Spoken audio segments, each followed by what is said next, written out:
sejam bem-vindos, muito bem-vindos e bem-vindas a mais uma aula, mais uma imersão de conhecimento na área da nanopigmentação. Nessa mini aula de hoje vamos falar a respeito de temas bem importantes, que são as escolhas dos pigmentos para os lábios das nossas pacientes.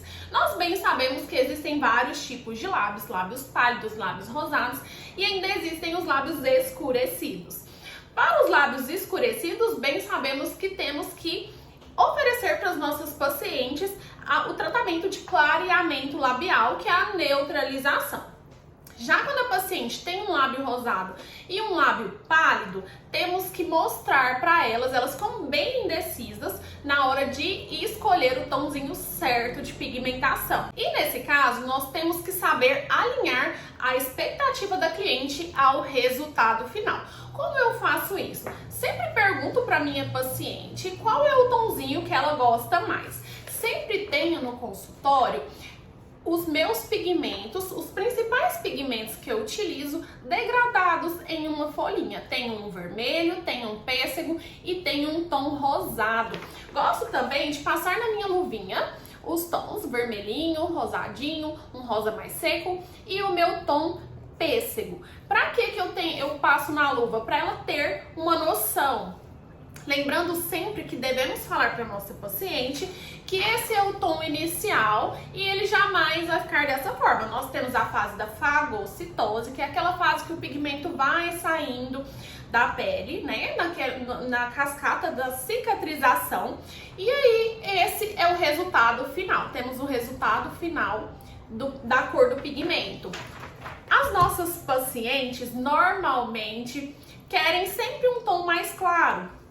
Quando a gente pergunta para elas que tipo de tom que elas querem, elas falam, eu quero um tom de boca. Para mim, um tom de boca é um tom rosado, um tom pro lado do vermelhinho. E eu, pra ser sincera com vocês, adoro colocar vermelhinho no lábio das pacientes. Mas a maioria das pacientes tem medo, elas têm medo de ficar muito forte. Então, no decorrer dos meus atendimentos, essa foi uma saída que eu tive para poder saber explicar direitinho para as minhas pacientes como fazer essa implantação de pigmento e saber que tipo de tom que vai ficar quando finalizar. Sabemos que a micropigmentação, ela sai de 30% a 40%, tem essa perda por conta das nossas células de defesa. Então, saibamos explicar para nossa paciente e saibamos explicar também que cada paciente tem um tom e um subtom. O que quer dizer isso? Quer dizer que mesmo que ela traga uma foto ou uma referência de pigmento e mesmo que sejam utilizados os mesmos pigmentos, não pode ser que não fique o mesmo tom, porque tem paciente que tem um lábio rosado e tem paciente que tem um lábio pálido. Aquela paciente que tem um lábio pálido vai ter uma implantação de pigmento mais fiel à cor do pigmento que a gente colocou.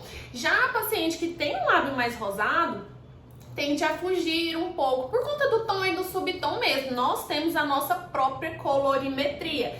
Então, sempre que forem explicar isso para cliente, mostrar a degradação de pigmentos, alinhem a expectativa delas e deixem bem claro que pode ser, porque em lábios, na verdade, a gente nunca sabe realmente o tom que vai ficar final por conta dessa colorimetria. Então, sempre saibam explicar para o cliente de vocês essa diferença de cor que pode dar na finalização. E quando nós finalizamos a micropigmentação da nossa paciente, ela leva um susto. Ela fala, nossa, mas parece que eu passei um batonzão, meu Deus, tá muito forte. Mas com o passar dos dias, ela vai percebendo que vai clareando, vai tendo aquela degradação da cor natural. E quando ela volta, normalmente, provavelmente acontece isso com vocês. Quando ela volta, ela pede um tom mais forte. Já aconteceu muito comigo de fazer um tom mais fraquinho e depois a paciente voltar querendo um tom mais forte. Meus amores, espero que vocês tenham gostado dessa aula, dessa mini aula. Peço para vocês curtirem bastante, seguirem o canal